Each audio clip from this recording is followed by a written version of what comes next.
Jennifer Geiger. I'm the president of the American Music Therapy Association. And I did not know I wanted to become a music therapist when I was in college because I'd never heard of the profession before. However, I knew I wanted to be doing something with music. I did not play piano well as a kid, but I learned to play the flute. And then on a dare, decided to switch instruments in middle school to the tuba. Because you can't have a middle school band with 25 clarinets and 25 flutes. So I played the tuba for 14 years. Needless to say, that's not the main instrument I use in music therapy. I use my guitar and voice. But my love of music carried me into a music major with a psychology minor. And I had a professor who lectured one day. It was one of the first days of class, and he introduced himself as having been a music therapist. And so I got office hours with him later to find out more, and discovered that with the music major and psychology minor, it was really a perfect fit. So I transferred to Willamette University and got my degree there, finished my coursework, did my internship in Pennsylvania, and then came back home to California and worked per diem as a rehab therapist for a little while, and then eventually got a full-time job as an activities director in a skilled nursing facility. And really at the time, I wanted to pay my bills. I wanted to be able to live on my own, and my early jobs were really helpful in helping me establish myself as a music therapist, as a professional. And I remember even when I started my career, I would attend conferences and they would need someone to help here or there. And as a student, actually I think I was an intern at the time, or getting ready to do my internship, there was a need to kind of restart the student organization in the Western region. So along with a few other colleagues, we got it going again. And it can be a challenge to be a student and be in the thick of your classwork and your field work, and then to also do volunteer work as well. It's a lot. So we ended up having other students run for offices, and then I went off to my internship. But even as as a new professional, there were needs for committee reps, and so I would volunteer for that and get to experience conferences in a different way by serving.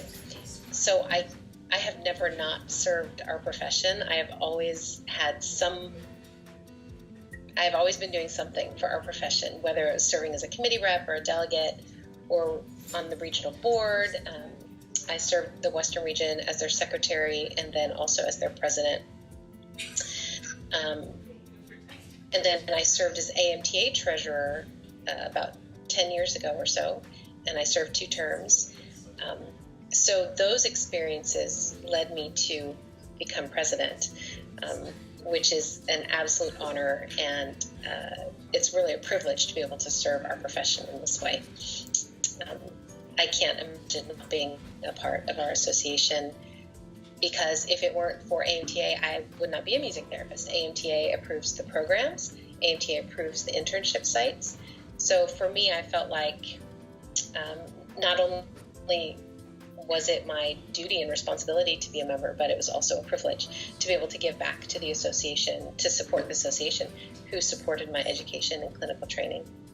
I actually was in clinical practice for a few years before I went back to get my master's. And the reason I did that was solely so I could teach. I loved working. I had fieldwork students early in my career, and I loved teaching the students. I loved presenting at conferences. And I went to a session at a conference where there was kind of a plea put out that said, we need more educators. And if you want to be an educator, you need to have at least a master's degree.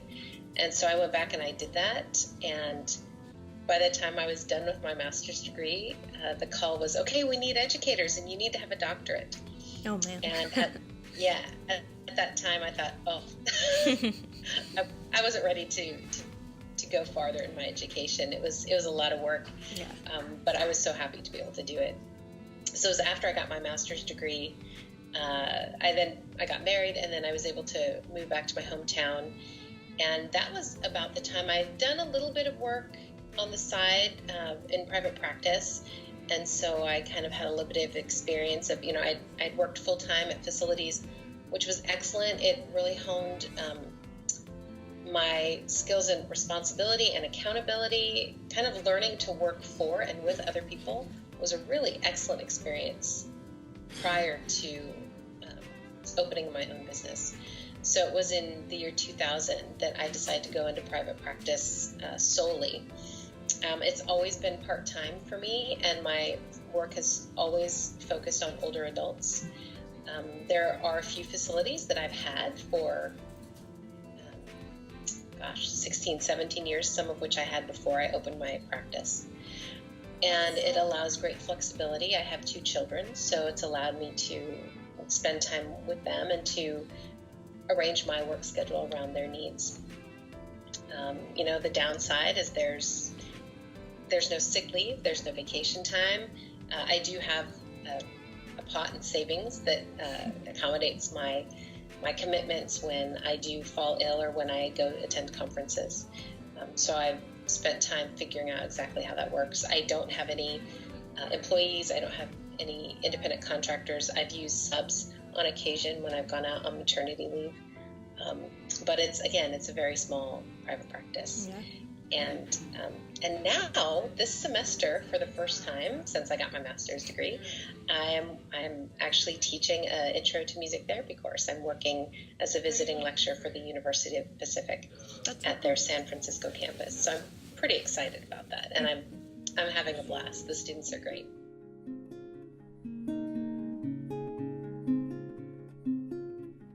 Regarding your private practice, have you thought about expanding it and sort of hiring either interns or like certified music therapists?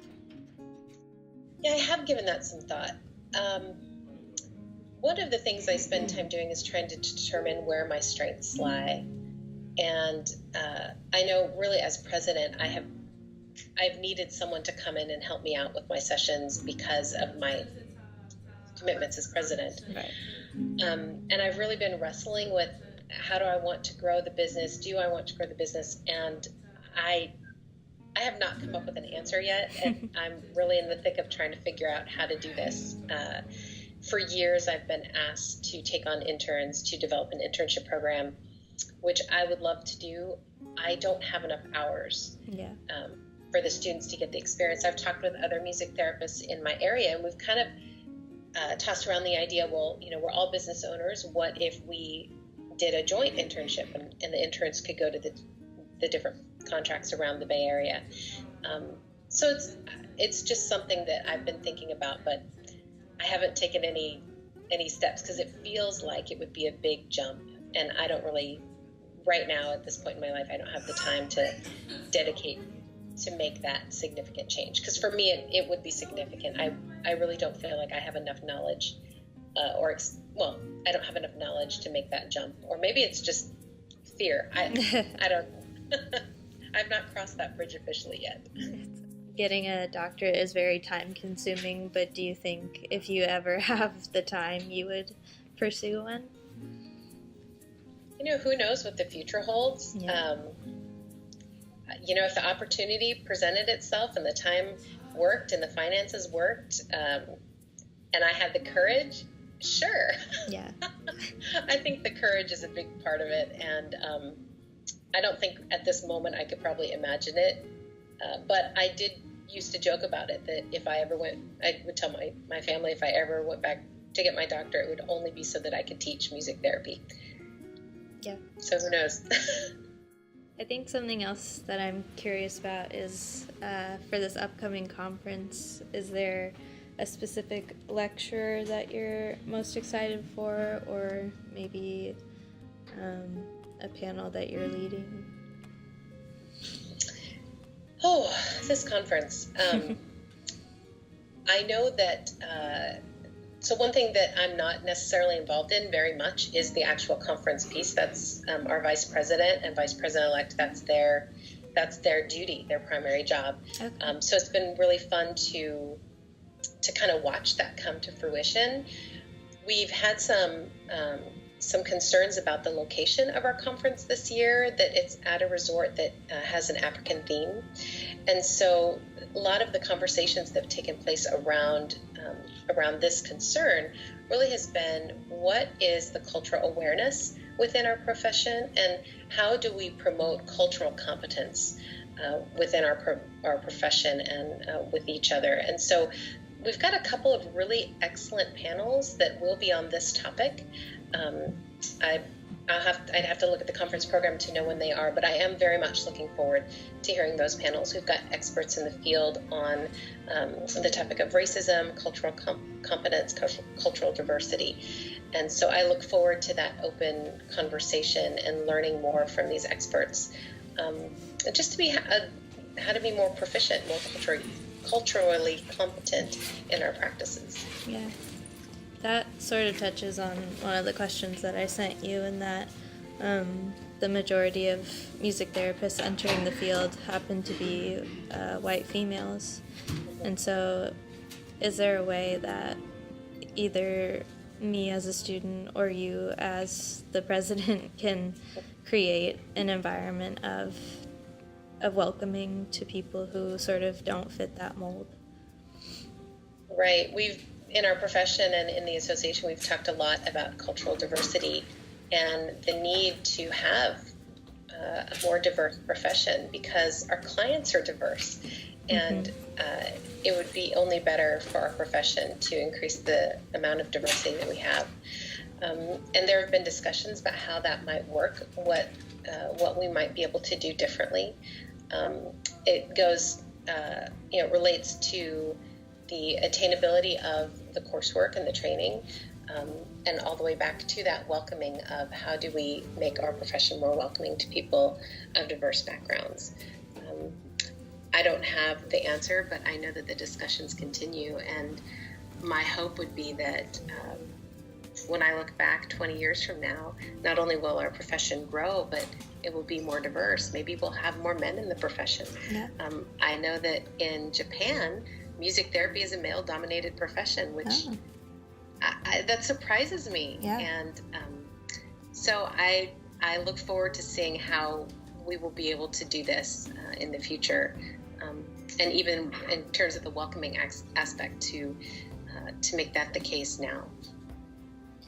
That sort of makes me curious. Does AMTA have a lot of international connections? Well, we have the World Federation of Music Therapy, which is the international music therapy organization. And as the way the World Federation is set up, it's comprised of every music therapy organization across in the world. Mm-hmm. So AMTA is a member, the Australian Music Therapy Association is a member, the Japanese Music Therapy Association, the Music Therapy Association in Argentina, Korea, Spain, France, Great Britain. So it's a collection of all these associations from around the world to really talk about globally what's going on with music therapy. Every 3 years, there's an international conference called the World Congress of Music Therapy. This coming summer in 2017, it will be held in Japan. Wow. Yeah. Yeah. And then there's, I think every other year, or maybe also every 3 years, there's a European Congress of Music Therapy as well, and that just happened this past summer in Austria. Mm-hmm. We have an international committee in AMTA, and their job is to kind of help us keep track of where all these conferences are, when they're happening, and then they post that information at musictherapy.org so that if people are traveling or if they want to go to these conferences internationally, that they'll have that information. What direction do you see the profession of music therapy going in, and what services are most needed right now? Wow. Yeah, I saw that question, and I think I remember going, I'll think on that. Yeah. Because, so I'm looking at internships in Utah right now, and they were saying how in that state, doing private practice is really where it's at. It's very difficult to get hired in sort of an organizational situation. Right. It's interesting that there are a lot of jobs across the country that are going unfilled by music therapists because, for me, I know that I have my kids, so I want the flexibility that private practice would afford me. But at the same time, I know of music therapy programs in the area that are hiring and who really would like to hire someone full time. And that's a struggle. So, I hear people complaining that there aren't any jobs. And the challenge really is there are jobs. You just have to move to get them or go into private practice. So I would hope that in our future, I think we've been struggling for a long time just for people to recognize what music therapy is. And I think we've come an awfully long way. Yeah. And yet we have an awfully long way to go on recognition in general that clinical music therapy is not listening to your music that you love. It's not exercising to music. It's not playing an instrument. Although all of those things, because music has intrinsic therapeutic value. So all those things are fabulous and they feel good. But we know that clinical music therapy exists when there's a client, there's that relationship between the therapist and the client, there's that music, and then there's that trained, board-certified music therapist who's providing the service. And I think that piece is the hard part for people to understand. I think, for example, the media really like to use the term music therapy to describe a lot of different things that have to do with that intrinsic therapeutic value of music, but it's not clinical music therapy. And I would love to see a time when we don't have to struggle with explaining who it is or what it is that we do and who we are, that is more known. I think we've really come a long, long way since I started as a professional. And I think that we have to just continue.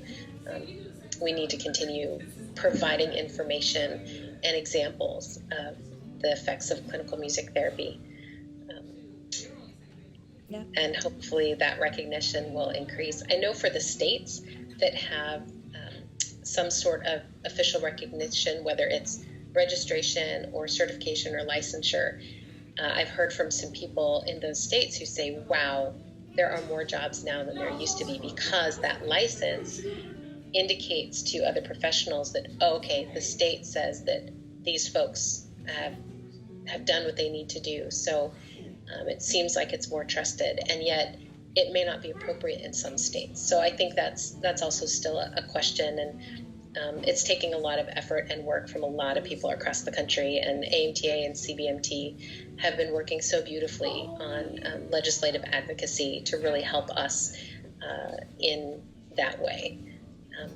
And I think we'll all continue to work towards recognition in each of the states. I'm graduating this year, and so do you have any advice for someone who is about to be thrown into the real world of music therapy? I think my biggest piece of advice is stay connected. Be an AMTA member, because, and it sounds goofy, but I am amazed at the knowledge and the professionalism of the people who I meet who are AMTA members. And when I get the privilege of speaking to someone who, for whatever reason, cannot be a member, they ask a lot of questions, which if they were members, they would have that information. And so if I had to give you one piece of advice, be an AMTA member, stay connected. When you go to your internship, find out if there are, is there a state organization? Is there a local organization? Or is there a local gathering of music therapists? I think in private practice, too, I've felt quite isolated. I'm not used to working with other music therapists, so when I have the opportunity to get together with other music therapists, it's fabulous. It's so rewarding and validating because we all share very similar struggles. And so to be able to be together and talk shop and to have someone else who gets it, and to be in a room of people where you don't have to explain what an MTBC is. Mm-hmm. So I would say be connected, and there's lots of different ways you can do that.